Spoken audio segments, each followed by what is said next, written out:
is brought to you by Head Start Basketball. How can I engage with them differently on the front end that might increase their energy? If I can influence that before they get to the gym, I want to have that opportunity. Heidi Messer is in her third season as the women's basketball head coach at NAIA Oklahoma Wesleyan University. From 2017 until joining the Oklahoma Wesleyan staff, Messer was an assistant coach and the women's basketball strength and conditioning coach at Northeastern State in Oklahoma. She spent 2 seasons at the University of Montevallo from 2015 to 2017 and was an assistant coach and the senior women's administrator at Manchester University from 2012 to 2014. Heidi also served as a graduate assistant coach at Georgetown College in Kentucky for 2 seasons. Messer played 4 years of college basketball. She attended Sinclair Community College for 2 years before attending Grace College, where she played 2 years and served as the team captain during her senior season. She recorded the 8th most assists in program history while at Grace. Hey Hoopheads, our friends at Dr. Dish Basketball are here to help your team train bigger and better this season with exclusive savings on the industry's best shooting machine. Now until October 31st, get $3,000 off the Dr. Dish CT Plus and experience firsthand what the ultimate training solution is all about. You can also follow their incredible content at Dr. Dish B-Ball on Twitter, Instagram, Facebook, and YouTube. Mention the Hoopheads podcast and save an extra $300 on the Dr. Dish Rebel, All-Star, and CT models. Those are some great deals, Hoopheads. Get your Dr. Dish shooting machine today. Hi, this is Kyle Cavanaugh from Essential Coaching, and you're listening to the Hoopheads podcast. Prepare like the pros with the all-new Fast Draw and Fast Scout. Fast Draw has been the #1 play diagramming software for coaches for years. You'll quickly see why Fast Model Sports has the most compelling and intuitive basketball software out there. For a limited time, Fast Model is offering Hoopheads listeners 15% off Fast Draw and Fast Scout. Just use the code HHP15 at checkout to grab your discount, and you'll be on your way to more efficient game prep and improved communication with your team. Fast Model also has new coaching content every week on its blog, plus play and drill diagrams on its play bank. Check out the links in the show notes for more. Fast Model Sports is the best in basketball. Have pen and paper handy before you listen to this episode with Heidi Messer, women's basketball head coach at Oklahoma Wesleyan University. Hello and welcome to the Hoopheads podcast. It's Mike Klinzing here without my co-host Jason Sunkel this morning, but I am pleased to be joined by Heidi Messer, the head women's basketball coach at Oklahoma Wesleyan University. Heidi, welcome to the Hoopheads pod. Good morning. Thank you. I appreciate you having me on. Thrilled to have you on. Looking forward to diving into all the things that you've been able to do in your career. Let's start by going back in time to when you were a kid growing up here in the state of Ohio, where I'm from. Tell me a little bit about some of your first experiences. Yeah, born and raised in the great state of Ohio. Grew up, in Waynesville, Ohio, just south of Dayton, kind of north of Cincinnati, and was able to kind of fall in love with the game, I think, as a means of my brother and dad were doing some work in the garage one night. And I think I was just I don't think I was trying to pester them, but I was just, probably in the way somehow. And I remember my brother giving me a ball and showed me how to put it in a hoop. And from there, I think I took a liking to it. And then I discovered Michael Jordan and got glued into the Chicago Bulls of the early 90s. And I just absolutely fell in love with the game, watching Michael's passion, I think, and watching his competitive drive. I know when I was little, I tried to emulate it, and I just wanted to be as good as Michael Jordan, and then shortly thereafter, I discovered Cheryl Swoops, in that early mid-90s. So I realized women could play basketball too, and that was pretty exciting for me. But I fell in love with the game, played it as much as I could, played all the way through high school, and really desired to continue that into college. And that was such a time where it was like, the recruiting game has changed so much since even the early 2000s, which is kind of wild. But found an opportunity to play 2 years of JUCO ball at Sinclair Community College before transferring to a 4-year institution at Grace College in Indiana, where I finished out my career there on the basketball side. Played a little soccer there as well. So I had the blessing of being a 2-sport athlete, but I'd say it was really kind of in my, when I was in high school, I knew I wanted to be I wanted to be the first female in the NBA. And that transition, I quickly learned I probably wasn't going to be tall enough and recruited at that level. So I knew I wanted to stay in the game some way, somehow. So that's when I think coaching came in. And for me, it really developed out of a passion to want to impact and influence people. That's something that's been in my heart since I was very young. And it's one of those things that, it's a calling when you can't quite explain why it was there. And throughout my college career, I discovered that coaching was that path I wanted to be in. And shortly after starting my student teaching in the middle school and high school setting, I very quickly settled on wanting to know I wanted to go straight to the college route and get my foot in the college coaching door and really have the opportunity to impact young women in those formative years, just like I was. I was just coming out of that. And I think I longed for certain things in my coaches and mentors that I didn't always have. I had some great coaches, but there were just things that I wished I would have had. And so I wanted to really work myself into a path that allowed me to do that in my future. So that led me to finding a graduate assistant position at Georgetown College in Kentucky, where I spent 2 years, into my first job at Manchester University in Indiana, Division III school. Great experience and learned a lot there. Moved on to Division II University of Montevallo in Alabama before Northeastern State out here in Oklahoma. That was my first transition westward, and I was there for 5 years before I came over to the Oklahoma Wesleyan University. Let's go back in time to when you sort of get the idea that, hey, maybe I'm not going to be able to make the NBA, and now you start thinking about coaching. Did that shift the way that you looked at or thought about the game? Because I think what's interesting is that we talk to a lot of coaches, and there's some people that have a playing career that they're just completely focused on being a player, and they look at the game from a player perspective, and they don't necessarily flip that mindset and start looking at it as a coach. So was there a moment where you started looking at it differently, or did you kind of always look at the game as a coach now when you think back to that time? When I think back, I really think about, I talked about how Michael Jordan and Cheryl Swoops were early influencers on me watching the game. And I know there were probably more. Don Staley was in that mix, Ruthie Bolden. And I remember seeing these guards who had such a presence on the court. And so as a player, I wanted to have that presence. And I'd see them talking to their coaches, and I'd see them talking to their teammates. So I quickly started learning what the coach on the floor looked like. And I did have good coaches who would tell me, hey, you're a point guard. That means you're the floor general. And that was a responsibility I took with great ownership and pride. And so I think that helped me start to look at it in more of maybe a coaching lens.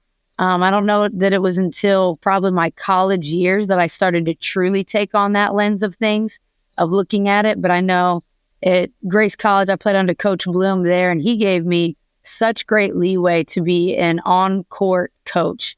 And I remember on dead balls, walking up, talking to him, Coach, hey, look, this isn't working. What if we try this? He gave me a lot of freedom in that way to really let me develop that niche, I think. And so I think early on, not so much, but as it progressed, as I got older, it started to take on that lens. Who did you have conversations with when you started thinking about coaching as a career? Was it Coach Bloom? Was it somebody else in your life? Who did you talk to about pursuing coaching as a profession? To be honest, I talked a little bit with Coach Bloom, and that was it. I really didn't have too much of a broad circle and a network of coaches. I was raised in a small Christian high school area, and so a lot of my coaches were, people who just loved the game, parents, people who wanted to influence and be around the game, things like that. But on the scale that I wanted to achieve and still desire to achieve, I really didn't have a ton of people in my circle at that time to get into that. Coach Bloom was great. He talked me through how to find GA positions. And of course, the selfish side of him wanted to keep me around because he knew what I was about to get into. But yeah, it was a very self-paved path in a lot of ways.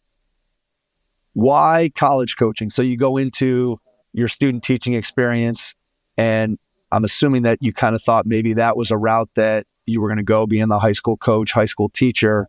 Was there something about the teaching experience that said, hey, maybe I don't want to do this and college coaching is where I want to go? Or was it more something about your experience as a college player that as you kind of got into it, you're like, yeah, I think I'd rather just spend full-time doing basketball? Not that you're full-time doing basketball, because I understand there's a lot of administrative non-basketball things that you do as a head coach, but just where was your thought process in terms of deciding that college was the route you wanted to go as opposed to high school? I think C, all the above. I think for me in the student teaching, I think, again, due to kind of limited knowledge on what the world of college coaching looked like, I think in my head I thought, okay, I need to pursue this health and phys ed degree, get my foot in the door coaching, and I'll work my way up. And during the student teaching process, I did middle school and elementary settings. And God bless PE teachers in the elementary setting all across America, because I realized quickly, this is not for me.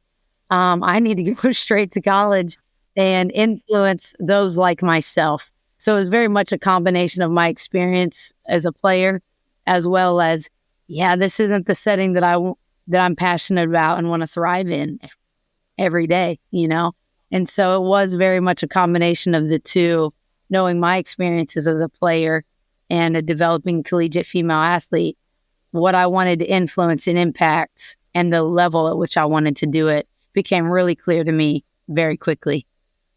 When you first got that GA job at Georgetown, did you know right away that, hey, I've made the right decision? Did you love it from day one? And what were some of the things that you really liked from the very jump of getting there? Yeah, I did. It was a unique situation. I actually took a whole year to find my GA position. Like I said, I didn't have a ton of contacts. And when I went home that summer after graduating college, I kind of looked around like, wait, how do I get into this thing?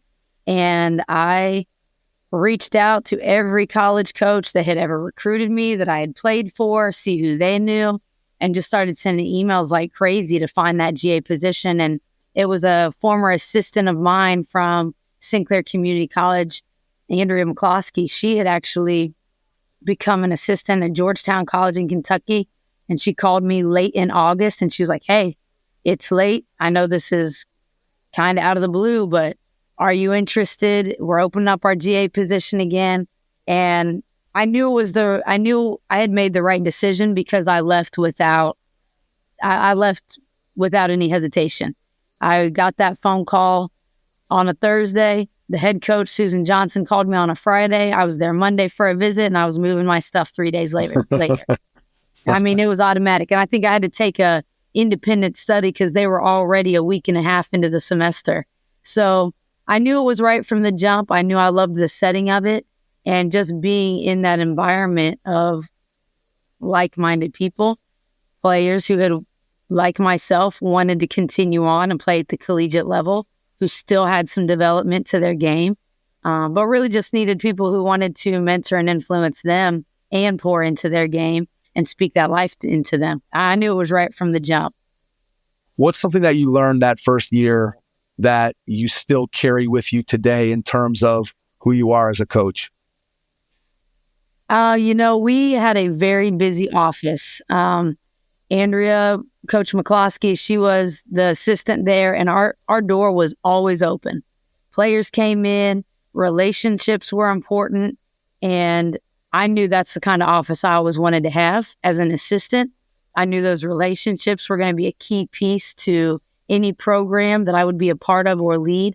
And for me, it plays to my personality a little bit, but I also really truly believe that it's the X factor. When you have relationships so strong they can bear the weight of truth, for me as a coach, it gives me a lot of leeway to coach and be honest with my players on the court. And for them to know my genuine interest, passion in helping them succeed, and they know the same for me, So to me, it allows me to be the best coach for them and allows them to be the best player for me. And, that's a process. It takes a lot of time and investment from both me and my players, but that was something I saw early on in that first year that's not even an X's and O thing, that I think is a massive piece to how I coach and why I coach the way I do. Talk a little bit about building those relationships, how you do it, what's the process, how much you do informally versus formally meeting with players, and then maybe we'll circle back to the differences between building a relationship as an assistant coach versus as a head coach. But just start with this in general. How do you go about building those relationships with players that you just described? For me now in the head coach seat, right now it looks like the recruiting process is the beginning of that and trying to lay a foundation. And, it's like getting to know anybody, whether it's a friend, somebody you're interested in dating, a player, a coach, whoever it might be, whatever relationship you encounter in your world, you just kind of gradually get to know them. Because at the end of the day, while I am a coach recruiting a player, I'm one human getting to know another human. And that always kind of takes precedence for me. And so I just invest in that. Once they get to campus, you ask questions, you get to know what drives the people you're working with, what their interests are, what their values are. We actually, at the beginning of every year, I hold a team meeting just to go over expectations and guidelines, but they walk out of there with a little bit of a homework assignment where they have to talk about what their vision is for the year, for themselves personally and the team, as well as some core values they think they bring to the table every day. And, it's small, but it's a conversation that allows me to dig in and see, oh, I didn't know that you had such aspirations to be a good student because you're a first generation college student and could graduate first in your family. Or, oh, I didn't know you came into this because you felt like you had so many haters and you really want to succeed in a way to show people you're more than what they said. It's so many different things that come to play. And I think just asking those questions gives me so much enlightenment to know them on a deeper level. And through that conversation, we get to share, and I get to share with my experiences, and we just connect through that. And I think connection becomes the root of any good relationship. But for me, that's what I really try to implement from the jump. And then, you just stay consistent with it as much as you can.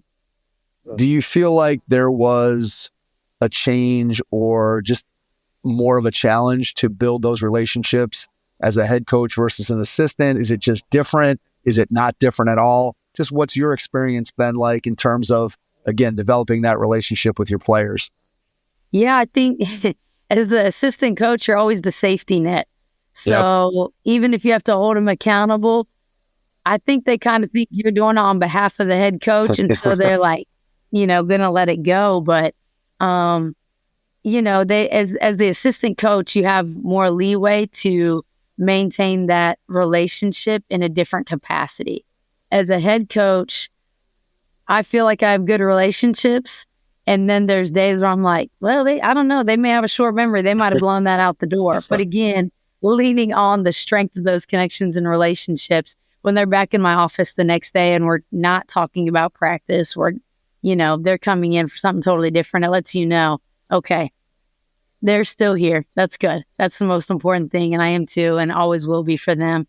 I think you can never, once you take on the head coach title, there's no getting rid of it. And for them and the experiences they go through in their 10, 12 years of playing this game before they get to you, they've experienced a lot of head coaches and they have a perception of what that looks like. So for me, sometimes I'm trying to break down that perception and tell them like, hey, look, yes, I'm a head coach. I am going to lead our program to the best of my ability. And that means holding you accountable and having standards. But it also needs when you need Messer or Heidi in the office and not Coach Messer, we can shift the dynamic and have a real life conversation. Because again, we're human to human, not player to coach all the time. And I think for me, I really try to get them to understand you're also dealing with a whole person. Just like you're more than an athlete, I'm more than just a coach. And we have to remember that about each other through this relationship.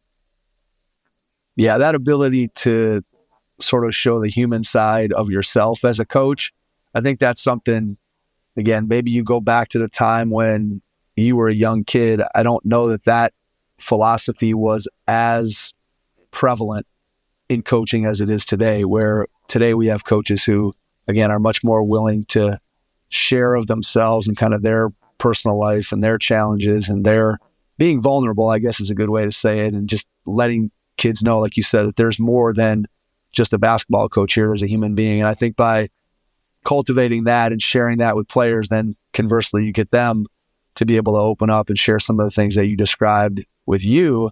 And now that's where you're starting to, as you said, build a real human connection, a real relationship. And once you get to that point, now it allows you to coach those players in such a way that there's mutual trust on both sides. And that's how you get the most out of any person, when you have that love, respect, relationship, however you want to phrase it. And that allows you to coach your team to their fullest capacity. When you were an assistant coach, what were some things that you were doing to prepare yourself for the opportunity to eventually lead your own program? Were you putting together, again, I always go back to sort of the old school 3-ring binder of saving things you like, but obviously now it's more of the putting together the Google Drive of kind of what you envision. You take things you like, you make note of things maybe you don't like, but just what was your process for preparing for an eventual head coaching opportunity? It's interesting. That is one thing I started very early in my college career even. And it really just started out of a journal, taking notes on my to-dos and not to-dos as a head coach. And I think it's pretty deep now. It's several pages long. And I think each part of my playing career in college and then my journey as an assistant, every year I would just jot down a few things that really stood out. And what's funny is that a lot of that was more about the environment. A lot of it was more about how I saw new coaches come in and not share expectations or share them or command and demand. It was a lot of stuff like that, the value of academics. So that started when I was a player in my freshman year even. And then I think as an assistant, I continued in that path, but I also started to recognize more in terms of the X's and O's stuff. I just started being a collector of scouts, a collector of coaches I worked for, because at the end of the day, I didn't know what kind of team I was going to have in terms of personnel. And I'm that person. Even this year, I've changed up quite a bit of our team's offense because I realized what I've been doing the last 2 years really wasn't being effective the way I envisioned it. And it really didn't fit our personnel in the best way. So I've really kind of shifted that dynamic. And I think you got to have that adaptability as a head coach. That was something I probably got to observe in both directions, good and bad, as an assistant. So I just became a collector, I think is the best way to say it. But I think the most influential thing that I did to prepare, I stayed a long time at Northeastern State, 5 years, and I got a lot of ownership in that program. I worked under Coach Falasui, and she, I told her when I took that job that I wanted my next step to be a head coach, and she jumped right on board with it and allowed me to have a lot of freedom. As I got to know how she wanted her program to operate, she gave me the reins to different things to exercise my knowledge and ability.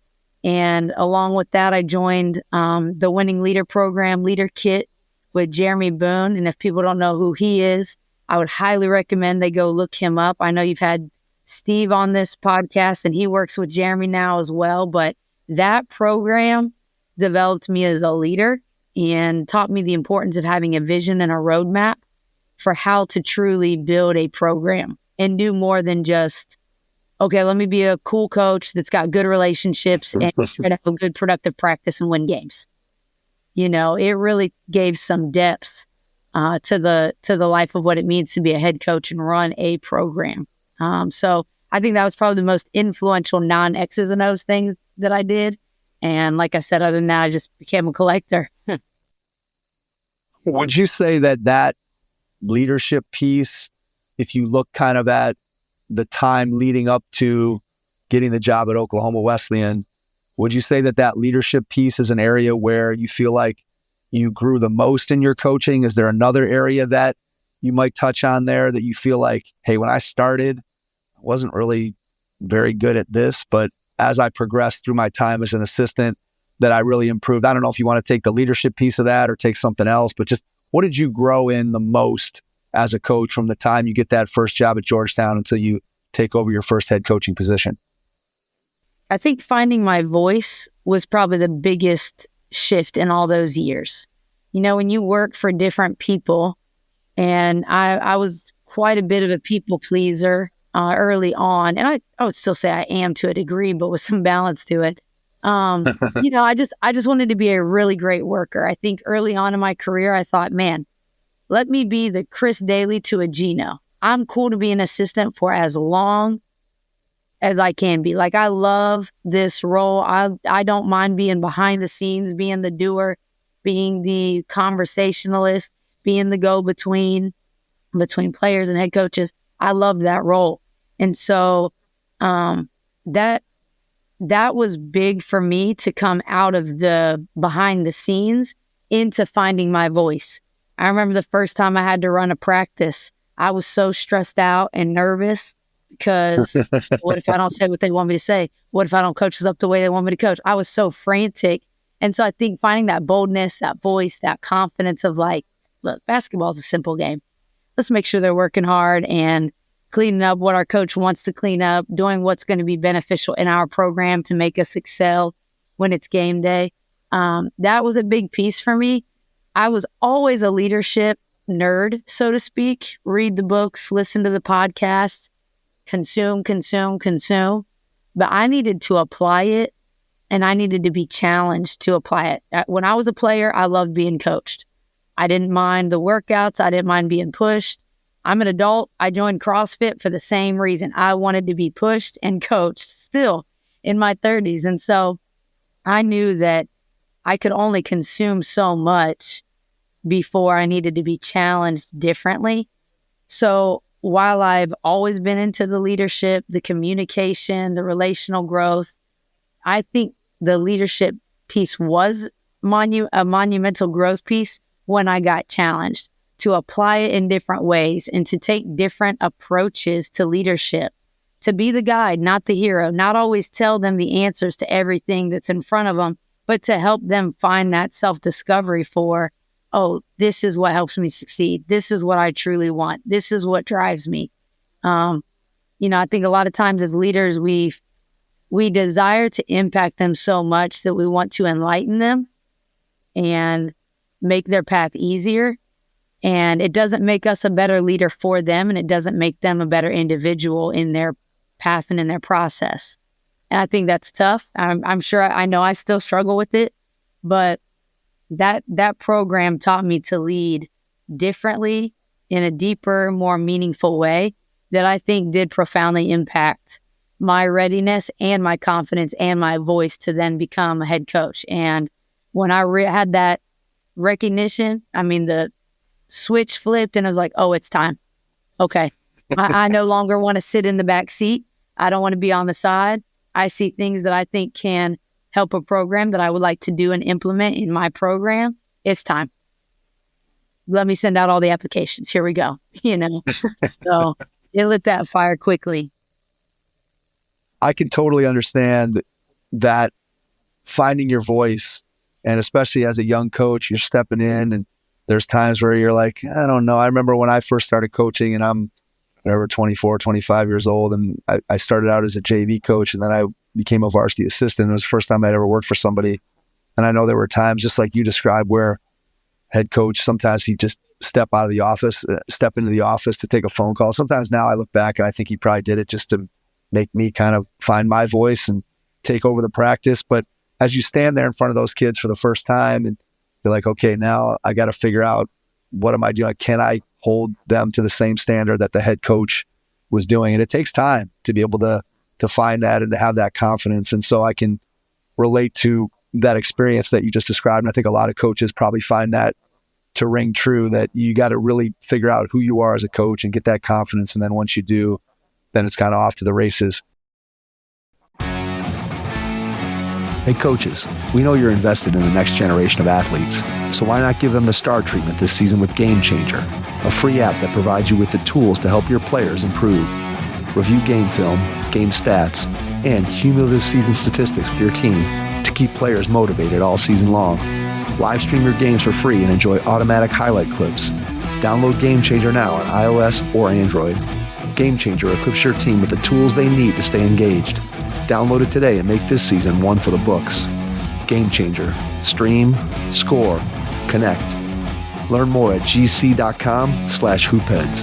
That's gc.com/hoopheads.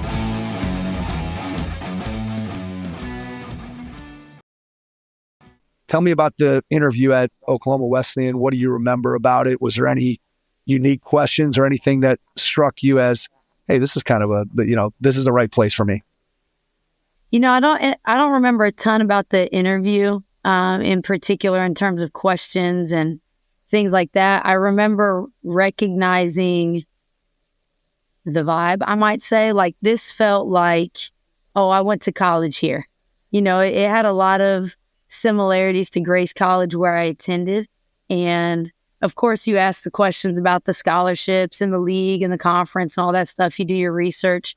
But I knew I recognized the environment, and I really felt like, this feels familiar. And not that I don't want to say that it felt safe and that's what made it felt right. But again, I got into college coaching because I wanted to influence and impact college student athletes like myself. And what better way to start that in my career than to do it at a place that mimics the environment I was in. And so I think for me, those things that just resonated kind of deep in my core made it very obvious from the jump, like, oh, this is the right fit. And I there's always details, and I was a finalist for another job and waiting to hear from them. There's all those odds and ends that you kind of deliberate. It was a very long 3 days of praying and thinking on the job decision. And, do I want to stay in Oklahoma? That was a big piece of it. I'm an Ohio girl. I'm from that side of the country, and look forward to a time when I might get to get back that way in my career. But, it was a lot that went into it, but it felt right. And I learned a long time ago that, when things just feel right, quote unquote, in your gut, you might want to give it a little bit more credit and give that credit to God leading you and guiding you in the right direction. And I think he's definitely done that and placing me here and opening the door of opportunity, because it's been great thus far, and I look forward to more great things here. But yeah, just, when you go through those processes, you know what's a fit and you know what's not. Who are the people that you had to get on board right away with building the program, sort of in the vision that you had? I mean, obviously, beyond the players, who within the school community did you have to talk to, sell on your vision to get it to where you wanted it to go? Who do you remember talking to in the first couple weeks of your tenure there? I'll be honest, in the interview process, I talked to the athletic director. And after that, I talked to the players. The players to me were the most important piece. And I knew that they obviously hired me and offered me this job because they saw a vision and a passion in me during that interview process. So once I had it, I was very player focused. I gathered all the information I could and started texting players and then saying, hey, can I give you a call, at this time or that time, to get to know them. That to me, I talk about it now as being important, but it truly was important the day I got the job. Okay, who are my players? Who's returning? Who might be on the fence? Who's coming in? Who's coming in under someone that didn't recruit them? How do I get to know them? They were my first phone calls and my repeated phone calls. It took me about a month or so to find a great fit as an assistant coach, and I did. I'm very thankful for that. She got on board straight away because she caught my energy and vision. If you get around me, it won't take you long. You'll see that I got a lot of energy and passion around this whole thing. And so she got on board very quickly, and I just kept emphasizing the importance of our players. At the end of the day, I coach 18 to 22-year-olds. It doesn't matter who's on board with me or what I'm doing in the office or what I'm drawing up. If they're not bought in and invested in the journey for themselves and invested in what we are doing as a program, it doesn't matter. So, to me, they're first and foremost, they're always the most important. Did you talk any basketball with them at that point, or was it just about the relationship and helping them get to understand you? Did you talk to them about, hey, what did you like about the program? What maybe were some of the things that they'd like to see improved? Did you get into those conversations initially, or was that maybe a little bit further down the road? Nope. I took it straight to it when I got on the phone with them. I mean, obviously I talked to them about where they were from, and then I went right into, hey, tell me how your experience there has been thus far. What are some things, because they didn't get a chance to interview me in that process. You know, some head coach interviews, they'll bring in a player panel. Right. That wasn't the case here. It was the summertime. They were all gone off campus. And so it was clearly an administrative process. So I asked them, what have you liked and disliked? And what's one thing you wish your head coach knew about you? If you could have set this out there before it was me, what's one thing you wish your head coach knew? And what are some things you wish you could have seen previously? Or, you know, what would you desire to see within a program that you're a part of? So I went straight to it. To me, I didn't really want to beat around the bush, because I think although I had a roadmap for how I wanted to build our program and how I wanted to lay things out, like I said, they're at the core of that. And so I needed to make sure that I had players in this program who aligned with how I was going to build things, and that they would understand it, or I could use the right language that they would understand. Oh yeah, okay, this is different. She's on board for us. She wants to know and connect with us and help us grow and develop.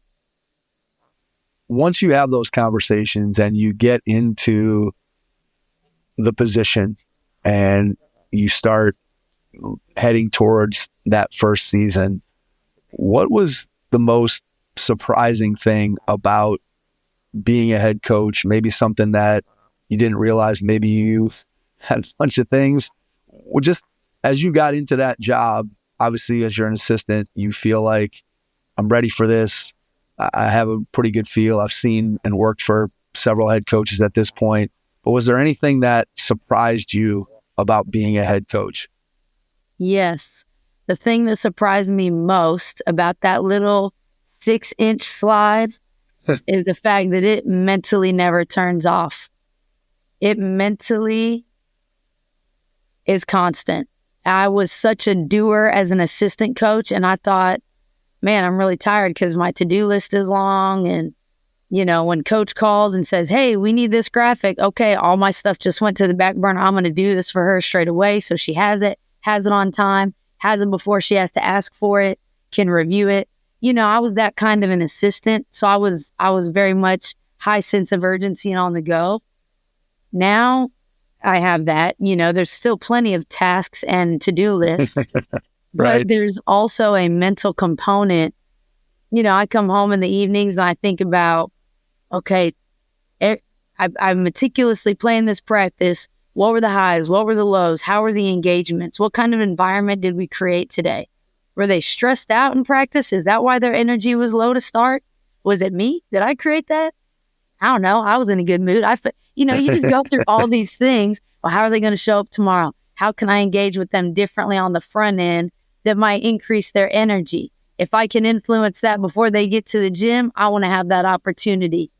Oh, our ball screen coverage was bad. Oh, I didn't check our help side. Let me look at it. It just never stops. And I think for better or for worse, being a coach that is a connector and that those relationships are important to me and that our environment is important to me, I think it's worse maybe because I put heavy investment in those things. Whereas I think in my head, I'm like, man, the people that show up, do their X's and O's, get in and out of practice and leave, they're really living. Like I'm the dumb one over here. But I think there's great value in it. And I believe that it's going to be used greatly and become something great one day. But I'm like, ooh-wee. The energy in the mental game was the thing that I think surprised me the most. And that's leadership. You know, I grew up in the home of a pastor, and he was the lead pastor of a church in Ohio. And obviously my mom assisted him in ministry. And I swore I would never get into ministry and never be a part of any kind of marrying a pastor or anything like that. I was like, I'm out. Count me out. And boy, have I learned that that's actually just leadership. And so it's kind of funny. It creates good conversations with them now because I'm like, oh, I thought that was just church people acting like that. Okay. But now I know that's leadership. So.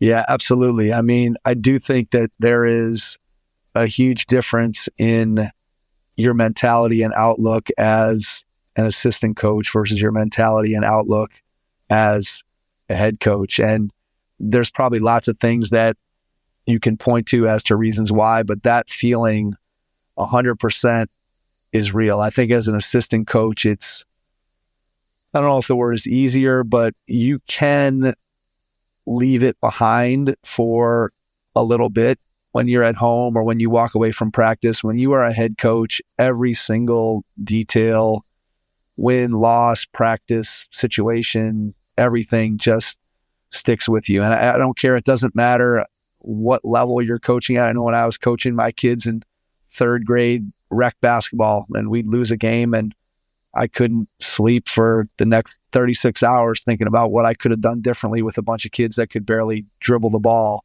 So it's just, you feel it so much more as a head coach. There is no question about that. You mentioned a little bit just about, again, the preparation and getting ready for practice. Tell me a little bit about your practice planning method, just how you go about, what time of your day, where do you go, how do you put together a practice to try to maximize and create the most efficient and competitive practice environment you can for your kids? Yeah, I think I definitely do a kind of a month-long outlook. Okay, where are we going? Where do we need to be at that time? And then I kind of work backwards off of that to, get to my earlier practices and stuff. And so for me, I think every year I'm going to start pretty fundamental and basic. Hey, let's build up our transition and floor spacing and make sure we've got that squared away from the jump. Let's work on fundamental defense so we know we can be solid in these areas that are shell drill. We know how to deny. Like, I'm going to keep it real basic, and then we're going to kind of build into some more philosophy things that we do. But I think each day for me in practice, I want to engage them competitively. I want to get their communication up. I want to create something, just kind of get their blood flowing. And that may only be for 5 or 6 minutes, but it also lets me know, okay, where's our energy at today? How's our communication? How's our focus? It tells me a lot. So it's kind of my opportunity on days when I know I can't see them beforehand. It kind of gives me something. And from there, regardless of how that goes, it may alter, how we approach those next drills. But I like to get into something kind of breakdown, but also with a competitive element. I want my team competing and playing hard. I want us being able to pick up and defend full court. A lot of the times I want us playing at a tempo and a quicker pace. And so I think you have to train that sense of urgency and that style of play because it's very counterintuitive for a lot of players to play with a sense of urgency, just to operate with a sense of urgency is counterintuitive to a lot of people probably. But, I live by that and I can't turn it off sometimes. But I kind of tailor our practices with some breakdown, some compete. If we need to go back and break something else down, compete, input something new offensively or defensive, learn it, compete. It always comes back to that, okay, how can we compete with it? How can we? And, this is still that time of year where even our competition, even yesterday we were doing a segment and I think I blew the whistle every other time they went down the floor. Hold on, everybody freeze. Look at your spacing. Defense, where are you at? Why are you not in help? Let's look at this. Hey, look at the dribble entry instead of the pass. It's denied. Push her through. Hit the back door. Just trying to coach them up in real time without overwhelming them, but finding those teachable moments. Even now, it's still October. We definitely don't have it figured out, and we are in process. And I think that's the important thing, is to understand that every day is a process. I can't just be looking at the first game and only worrying about that win. I'm thinking about the process of, okay, how are we building something today in our practice, and how are we holding it to a standard and level of accountability in our practice today, so that in February, we are not pulling our hair out because our help side rotation is late. You know what I'm saying? So yeah, absolutely. You just kind of, I think for me, that's one thing that's even grown in the last 2 years, the way my vision and my forward thinkingness has kind of changed my practice approach, and the level of accountability I'm holding my players to even this year, I think is better than it has been in the past. Doesn't feel better because accountability is hard, but right. Again, I think it's one of those things where the outcome becomes well worth it. Absolutely. And that's where it goes back to what you said right at the very beginning of that answer, right? Of planning it out. It's not just a daily plan. It's a monthly plan. It's a yearly plan of knowing what you want to get done and how you want to accomplish it. And ultimately, if you have the map and, you may end up taking a detour or two here or there, but eventually if you know where your destination is, that kind of can get you through the day to day and help you to stay focused on where you and your players and your team need to get to. I want to ask you one final question, 2 parts. Part 1, when you look ahead over the next year, what do you see as being your biggest challenge? And then part 2 of the question, when you think about what you get to do every day, what brings you the most joy? So your biggest challenge and then your biggest joy. Ooh, I like those questions a lot. Biggest challenge, I think, is, oh man, that's a great question. I think it is always going to be holding the standard high, because that is exhausting. And but holding the standard high in a way that they understand it and start to hold the standard for themselves, and always making sure that they know that love is at the forefront of why I do what I do and why I lead them the way I lead them. That's something that I can know and experience in my head and my heart. It's something I can try to lead conversations with and greet them with a smile with every day. But do they truly know, like, oh, this is why Coach is really passionate about us holding the standard and us taking ownership and us making it our own program. So holding the standard and making sure they know love is paving the path for that. And then I think my greatest joy every day is my team, my players, my staff. I think the opportunity to have some kind of variation every day that builds around the game of basketball, conversations about life, conversations about the Lynx and Liberty game, whatever it might be, just those interactions bring me more joy than they probably even know, because, it's just fun for them to interact and reciprocate that relational side as well for me. And to know that it's always a two-way street brings me joy. It makes me feel like I'm doing something right, and that they find me approachable, and that they know that door is open and they can walk in and talk about whatever, And so I think they're the joy of what I get to do. And then obviously just being around the great game of basketball. Absolutely. It makes sense, right? Using the game to be able to have an impact as a coach. I think that there's nothing better than using something that you love to be able to have an impact on young people through coaching basketball is a powerful thing. For sure. Before we wrap up, Heidi, I want to give you a chance to share how people can connect with you, whether you want to share social media, email, website, whatever you feel comfortable with. And then after you do that, I will jump back in and wrap things up. Yeah, I'm on Facebook, Heidi Messer, and then Twitter and Instagram, although I'll be upfront, I am a terrible Twitter or X, whatever we're calling it now, user. But it's at hmesser1323. You can find me on either of those with that handle. And then email is hmesser@okwu.edu. And I love hearing from people. I love engaging in these conversations. So I'd love to hear from anybody who gets a chance to give this podcast a listen. Awesome. Heidi, I cannot thank you enough for taking the time out of your schedule this morning to jump on and join us. Really appreciate it. And to everyone out there, thanks for listening. And we will catch you on our next episode. Thanks. Your first impression is everything when applying for a new coaching job. A professional coaching portfolio is the tool that highlights your coaching achievements and philosophies. and most of all, helps separate you and your abilities from the other applicants. The Coaching Portfolio Guide is an instructional, membership-based website that helps you develop a personalized portfolio. Each section of the Portfolio Guide provides detailed instructions on how to organize your portfolio in a professional manner. The guide also provides sample documents for each section of your portfolio that you can copy, modify, and add to your personal portfolio. As a Hoopheads Pod listener, you can get your Coaching Portfolio Guide for just $25. Visit coachingportfolioguide.com/hoopheads to learn more.